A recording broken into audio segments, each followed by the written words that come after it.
la classe, réflexion, création, yéen rek la d'accord naa man bég naa kay ma wax jigéen yàlla leen teral ku leen teral di nga tekki ilaay jigéen yàlla leen sagal ku leen sagal wala carne arroz nene gor montorna jigéen day dëggal sa ngam bañ naa ko kii rek dëggam mu rey ci jaama ko sa ngam muy yaay wax dina ko dégg mu ne ko si te muy bu yoo day si dafa ko saa koo dina ko ku jigéen jógal taayoo ku jigéen jógal yëngatu ay waay way wi lay baroobe way wi la ko moo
اللهم بسم في الأرض من جلب يخفى إن لو إلى باسم يعلم ما بشيء من ما شاء وساق السماوات والأرض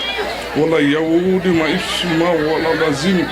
اللهم نصرح لك صدرك الذي قد غفرنا لك سترك وإن ما إسرائيل ما إسرائيل استغفرك فانسى ولا ربك فرخب بسم الله كل والله أحد الله وصمد لم يلد ولم يولد ولم يكن له كفوا أحد جوارين كلهم زبر من فلق من شر ما خلق من شر حاسس عوق من شر نفاسات فلق من شر حاسد إساسد بسم الله كلهم زبر من الناس ملك الناس إلى الناس من شر وسوسة الناس الذي يوسوس في صدر الناس من الجنة والناس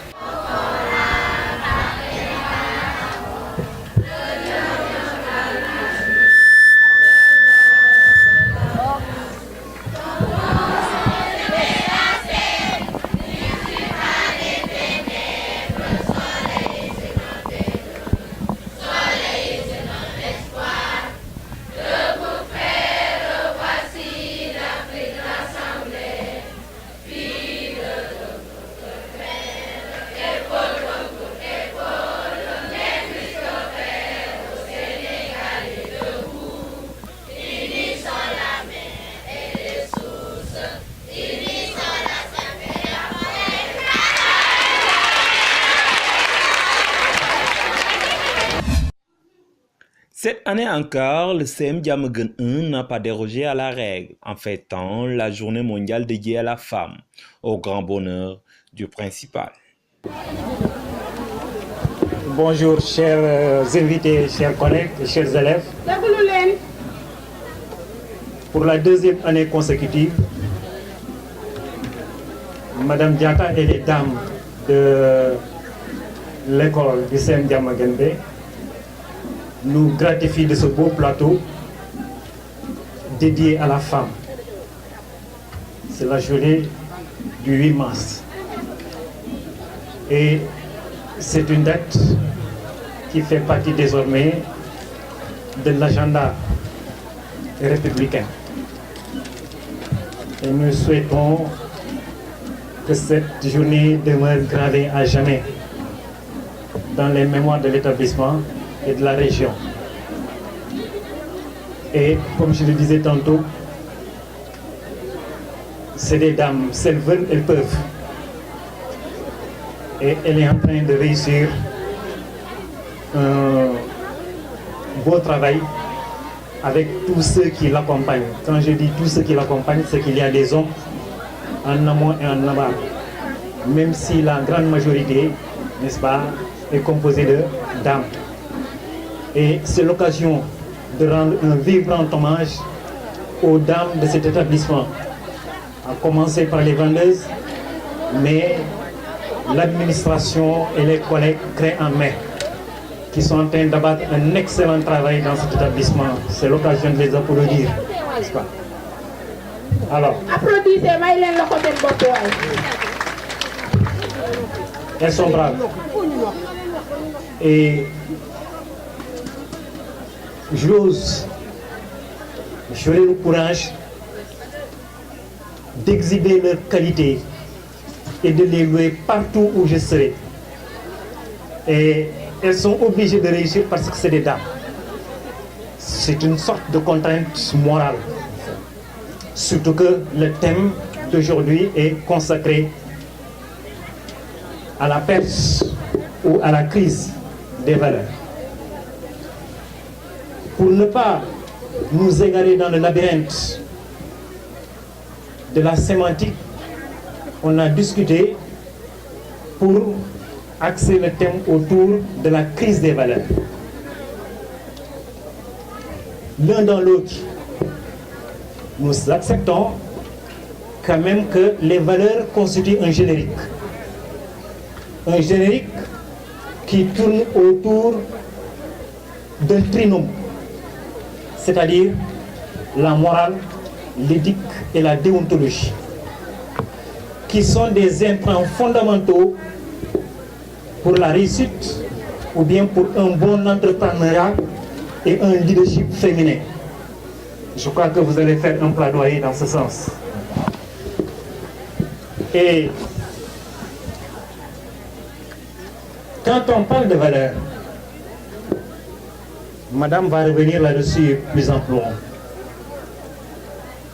On dit aujourd'hui qu'il y a crise des valeurs. C'est un fait, en fait. Mais si on regarde bien aujourd'hui notre société, nous sommes proches de l'état de nature, contrairement à l'état de culture. C'est-à-dire, c'est quoi l'état de nature? C'est-à-dire, nous sommes un peu proches de l'animalité aujourd'hui. Il s'agit de quoi? En tout homme dort une dimension animale. Cette dimension animale, on peut l'étouffer ou bien même la tuer par la foi et la culture. Ce qui n'est pas le cas aujourd'hui dans la majorité, n'est-ce pas, des éléments qui composent ou bien des composants de la société. Et cela pose problème. Parce que l'homme a créé, bien Dieu a créé l'homme dans la plus belle manière. Mais c'est l'homme quand même qui a pris une autre dimension en faisant le choix entre l'instinct et la conscience. Il s'agit de quoi? Si on se réfère à la sourate Tin, Dieu dit en clair, وَلَقَدْ خَلَقْنَا الْإِنسَانَ فِي أَحْسَنِ تَقْوِيمٍ. C'est-à-dire, j'ai créé l'homme de la plus belle créature. C'est la mère des créatures avec une posture verticale. Mais il continue, il peut dire Summa radadnahu asfala safilin. C'est-à-dire, certains hommes se sont rabaissés à la dimension animale. Donc, là, l'homme a fait appel à une âme que l'on appelle An-Nafsu Amaratu Bis-Suu', c'est-à-dire l'homme qui guide, ou bien l'âme qui guide vers le mauvais, contrairement à Nafsul Lawam, ou bien Ya ayyuhan nafsul mutma'inna irji'i ila rabbika radiya wadkhuli fi ibadi wadkhuli jannati. Donc l'homme a fait abstraction de ça pour faire un choix. Mais quel est ce choix? C'est de briser la société. Entre ambiance, messages, remerciements et récompenses, les professeurs et membres de l'APE du CM ont tenu encore une fois à magnifier le 8 mars. Une occasion pour les femmes de s'unir et de mettre sur la table les mots dont souffre la femme sénégalaise. maa ngi nuyu ku nekk toog ci sa tur ak sa sant nuyu bi gën sell ci nuyoo yi ku ci nekk maa ngi lay jox sa wàccuwaay tey nag macha allah duma wax sax les femmes vendeuses wala le personnel enseignant ou le corps professoral mais damay wax ni la femme képp kuy jigéen rek sargal naa la ndax bés bi ñoo ko moom tey la femme rek la profession ba tey daanaka ma nga ñu teg ne macha allah ndax dem ba tey ay vraie femme a fi ne te bu ñu nee vraie femme dañuy wax ni bu ñu nee femme elle doit être une bonne professionnelle nekk une bonne femme au foyer mais bu dee góor professionnel rek la ñu xaar ci moom raison pour laquelle man defe naa ni sax waxtaan bi mënoon na fi am ndax li principal wax dara mënatu ci tegu xanaa kay dafa di ñëw ko moom rek mooy mu jox ñu suñu cër te gën naa comprendre kon li tax mu am benn sensibilité bi ci jigéen ñi ba tax tey mu mën ñoo may ñu am bii teeyu bakkan tey ba mën a doxal journée tey bi parce que dañu ni le 8 mars c'est toute l'année du fait que c'est toute l'année nag compréhension la laaj ñu doxal ko la laaj ñu waxtaane ko la laaj raison pour laquelle ñun léegi dañu naan discours yi sax nag doore ci bonjour rek yeggale ci bienvenue bi ak ñoom seen yooyu ak yooyu dañu koy daal teg ndax tey dañu waroon sax lal basang nag rek jàkkaarloo ndax li ñuy waxtaane ñu ni neen la si ñun lay génne si ñun lay dellu ñun ñoo koy doxal macha allah te bu ngeen gisee ñu teg léegi ni bisimilah ñu ñaan ba pare diina yëpp jàmm la laaj macha allah mais bi ñu dugal morceau bi ñu dugal muy Fatou Gueye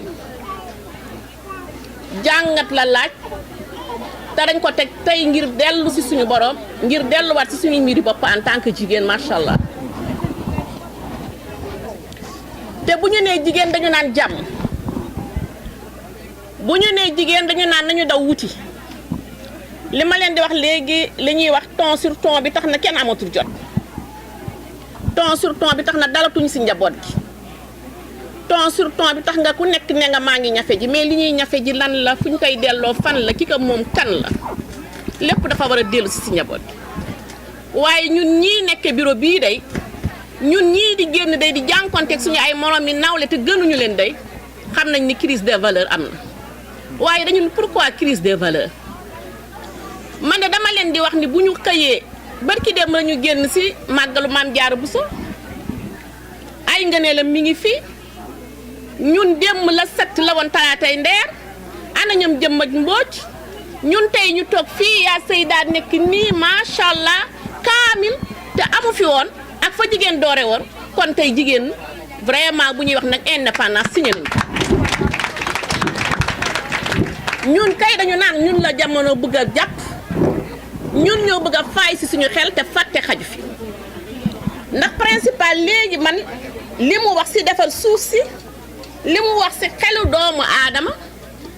li mu wax ci lay taxoon suñu borom ñëw teg ñu fi kon kay ñun xanaa dañu bëgg a def faillir à notre mission waaye bu ñu delloo ci ginnaaw tuuti te encore une fois amul diine joo xamante ni bi bëgg nga lu yàq ndax nag ñi ñu fi yore ñëpp ku tuddul Xaadima Rasuul yaa ngi tudd Cheikh Ahmed Tidiane Xaadim yaa ngi fi Sëñ Fàllu yaa ngi fi man léeg-léeg dama naa leen bureau bi nañ leen wax ki ñu leen tudde mooy kan ndax mbir mi dafa yàqu dafa tar fi mu nekk dafa metti te xale bi def ñaawteef bi fan la jóge kenn foru ko ci biir kër gi la jóge ñoo leen jur de ñoo jur ku baax ki ñoo jur ku sikk ki te ñaar ñooñu rek ñoo fi ne te dañuy wax ne doom boo baaxee ñëpp jur la soo bonee sa ndey sa baay rek lay jur déedéet wax boobu wax bu yàqu la parce que nag ñun dañuy wax ni suñu famille dafa élastique suñu famille dafa am bàjjen dafa am maam suñu famille dafa am dëkkanoo suñu famille dafa am ñun ay dañoo mbokk dañu am mbokk am ñu ñu mbokkoon te chaque jour nga dégg ni sa doom béykat ma nga ñu yóbbu fële si ay ñol-ñol gendarmerie wala police taloo dara nga ñu tey day liggéeyu ma wala jaayu ma ndax dañ ma woo sama doomu càmmiñ la ñu woo sama doomu dëkkanoo la ñu woo sama doom la ñu woo ña nga bokkal ñëpp topp sa kon kay boo bonee koo waroon baaxal yàq nga ko koo waroon baaxal rek yàq nga ko kon ñu gis ne du ñu ñëw rek ne xale yi dafa am fu weñ gi bañe ñun de bu ñu xoolee tey li ñuy liggéey rek misaal la encore une fois tax ñu ñëw ci jikko yi léeg-léeg bu ndey ji ñëwee ba wax walla baay bi ñëw ba wax ñu wàcce wat suñu baat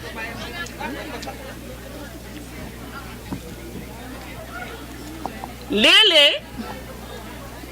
suñ la nee yaay kan walla fooy dëkk ñu xam di ko waral nan la ndax nag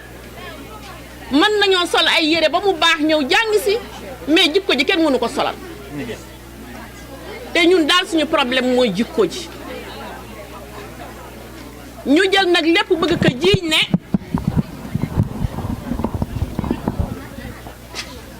ñu jël lépp nag bëgg ko jiiñ ne xëj na jamono repère dafa amul waa xanaa dëkk bi kon ñoom du suba gu ñu xëyee gis femme bonne dame yii fi ne di xëy fajar rek guddi la ñuy tëdd nekkuñu benn yoon ci lu neexul suñu borom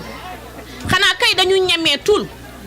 sànjaafu jëkkër ñemeetul wax baay bi amatul autorité sëriñ ba loo sa doon keneen ak keneen loo si doon ba kenn xamatul li ñuy nekkee feccu jinne la walla nan la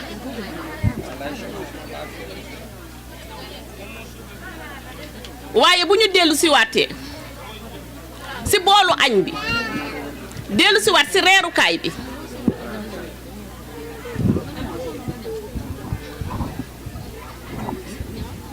dellu si waat si charte yi nga xamante ni bii si lañ ni ñu ne si lañ ñu sàkkoonte ay juddit lañu te suba gu ñu xëyee ñu ngi wax waxu daayira suba gu ñu xëyee mbootaay yaa ngi fi kon ñun rafle wu ñoo dégg ku baax dañoo mënta baax walla daal am na daal lu ne si ñun li ne si ñun nag lan la nañ leen ko waxtaane xam fan la weñ ji bañe Sénégal gii ñu ni dañuy rey ñu ni ren ki gàddu bopp ki gàddu loxo Sénégal gii ñu bokk ñu ni dañuy def viol collectif mais ñooñu dañ leen jur dañuy xëy añ reer ndékki la fi ne woon jar na tey li fi ne parce que dañ daan dem ba si yàgg ñu daal di kersa bu bari ji daal daf ñuy yàqal Sénégal dafa bari masla soo waxee ñu naan la sutura sutura sutura nañ leen ko seetaat mais biñ ko seetaat liñ fi teg lan la est-ce que jar na li fi nekkoon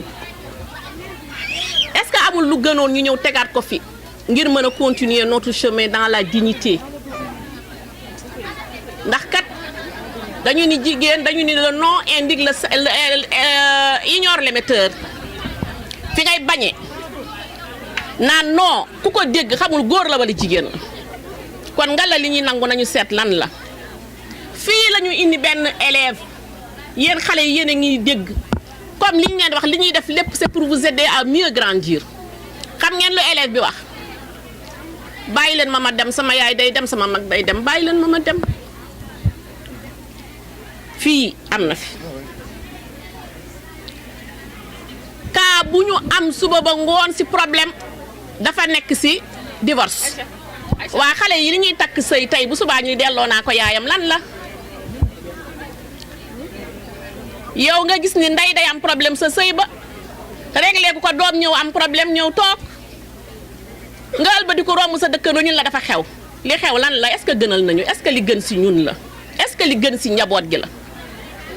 est-ce que liñ ko jëndee jar na ko ñun daal dañu ne alal ji ñëkk njaboot gi la nañu jël lépp delloo ko njaboot gi nañu jël lépp delloo ko suñu borom xol yi fees na am nañu lu ñu naqari lool te mënuñu ko wax xëy na politique la waaye nag nañu xam ne ñañu yaakaar ku ne yaa nga tëye sa doom taloo dara ku am sa njaboot nga ko amal waaye encore une fois on est en communauté te dañu ni boo yaree jigéen yar nga àddina kon bu kenn xeeb jàppal bàyyil ma ne dama demoon ba si yàgg ma ne damay bàyyi développement dem ba si yàgg ma ne waxatuma si benn xale benn mag mu baax macha allah yal na yàlla yokk leeram moog waaye dawul yi mu fa fekk ak ku ko fa fekk mu ne ma Marème bul bàyyi ma ne ko di dama jaaxle ndax man kat xale yi li ñuy nekkee papa lii mu ne ma bul bàyyi ki war a wax bu noppee lu yàqu moo ko yàq te kon nagam nay ak bàyyi mën a def nii ma saa doom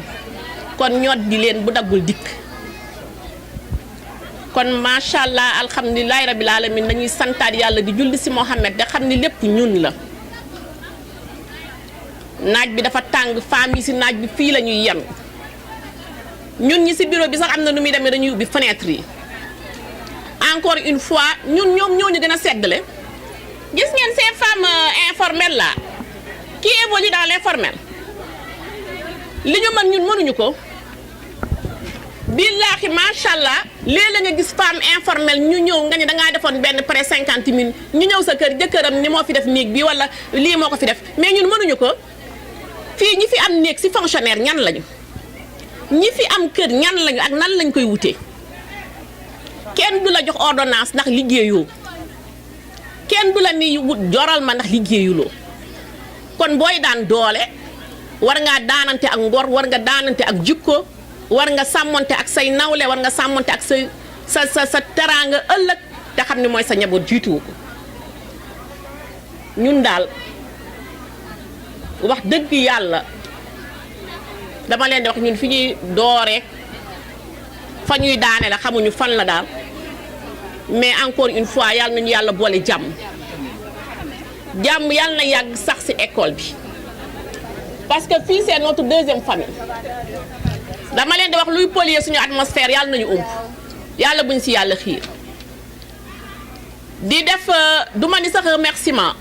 ndax remerciement xëñ na dafay mel ni kooka daf ko def ak coono nga bëgg ko wàññi waaye dañuy santaat suñu borom bañ leen amee di sa jiital suñu principal le corps professoral le personnel administratif di wax ni madame Diatta yal na la yàlla may xolu muñ ak xolu boot ndax nag dafa metti li ma la wax keroog ni la boo bootee boo gëstoo doo dem générosité de cœur dëgg nag mooy tax nga avancé kon yàlla nañu yàlla jàppale lépp lu ñuy def yàlla bu ñu si gis suñu bopp. Je suis Madame Diatta, professeure de français au CM Diamaguène. Je suis en même temps la coordonnatrice de l'amicale des enseignantes de ce CM. Donc, depuis l'année dernière, à l'image du monde entier, nous avons organisé cette journée mémorable qui est dédiée à la femme, la journée de la femme ce 8 mars. Donc l'année dernière, on avait commencé à faire des choses simples. Cette année, on a voulu quand même mettre les petits plats dans les grands plats. Et on a choisi de débattre aujourd'hui, de discuter sur un thème qui est d'actualité. Un thème qui parle du comportement, de l'éducation, de l'avenir, de tout ce que vous voulez si vous voulez. Donc, c'est sur la crise des valeurs. La femme et la crise des valeurs. On a fait un constat. Aujourd'hui dans le monde, tout bascule, tout change. Les attitudes, les comportements, la morale, tout change. Les jeunes, les femmes, les hommes, les mamans, les papas, tout est en crise et tout ça c'est la morale. Si dans les familles l'éducation ne passe pas, si à l'école l'éducation ne passe pas, cela signifie qu'il va y avoir des problèmes. Et cette journée-là, on a décidé de discuter, de parler ensemble. Ici à l'école, entre collègues, le principal, les dames, les femmes vendeuses, les élèves, personne n'est laissé en rade pour parler du comportement des femmes. La femme, c'est la maman. La femme tient la famille. La femme, elle est au cœur de tout, au début de tout. Quand j'ai l'habitude de dire, quand on éduque une femme, on éduque l'univers entier. Donc nous sommes là aujourd'hui pour parler avec nos jeunes frères, avec nos jeunes sœurs, avec nos enfants, avec nos élèves par rapport à leur comportement pour essayer de voir quelque chose qu'on aura à changer. Et je ne terminerai pas sans pour autant remercier. Je tiens à remercier encore une fois toutes les collègues et tous les collègues du CM Diamaguène, le principal, le surveillant général, Monsieur Diao, le gardien, Monsieur Wade, et particulièrement mention à toutes les femmes qui travaillent ici, c'est-à-dire les femmes vendeuses et les femmes de ménage. Encore une fois, je ne sais pas quoi dire, mais je pense que le message est passé. Chères jeunes filles, surtout les jeunes filles, vous êtes l'avenir de demain. Il faut bien travailler à l'école. Il faut bien... wax nga dëgg par rapport à thème bi man thème bi sax daf maa tiital nu mu tudd li xew léegi ci société bi daf maa tiital ba man j'ai même peur d'en parler du may bëgg di ci wax du may ñeme di ci wax parce que dama ragal boo yoree njaboot da ngay ragal fu mu toll nii man je peux pas comprendre nga xool xale bu ndaw muy dox dem yoona wala dem fekk ko école di ko enlever pour am ci lan jël doomu jàmbur yi xoolal ëmb nu mu méttee ut doom nu mu méttee jigéen di nga sëy 5 ans 6 ans am na ñu sëy ay 10 ans amuñu doom yàlla may la benn wala mu may la ñaar benn samba booy jóge fële la ñëw jël sa doom. Pourquoi pas ñuy enlever ñoom seeni doom ñuy jël doomu jàmbur yi c'est ça la question lan la ñuy doyee doomu jàmbur yi gis nga alal jaru ko bëgg àdduna jaru ko la vie est courte def lu baax rek. Je pense que looloo gën waaye di jël doomu jàmbur di enlever di violer di sàcc di dóor di rey xoolal barki Dembo Njaay xale bi ñu rey Touba xale yu ñu fekk seen école di leen enlever bu fekkoon seen doom la ñii di ko def bi ñu ko defoon seen doom yi est-ce que dina leen neex man je leur pose cette question là ñii di enlever waaw ñi koy def buñ ko defoon seen doom yi est-ce que dina leen neex donc encore une fois à travers le Thiessois TV maa ngi lancé daal pour nit ñi jóg ci autorités yi wañ nañ ci jàpp ñu jàppale nit ñi par rapport à ça ni jigéen ñi nelawatuñu yaay yi nelawatuñu je vous remercie encore une fois Thiès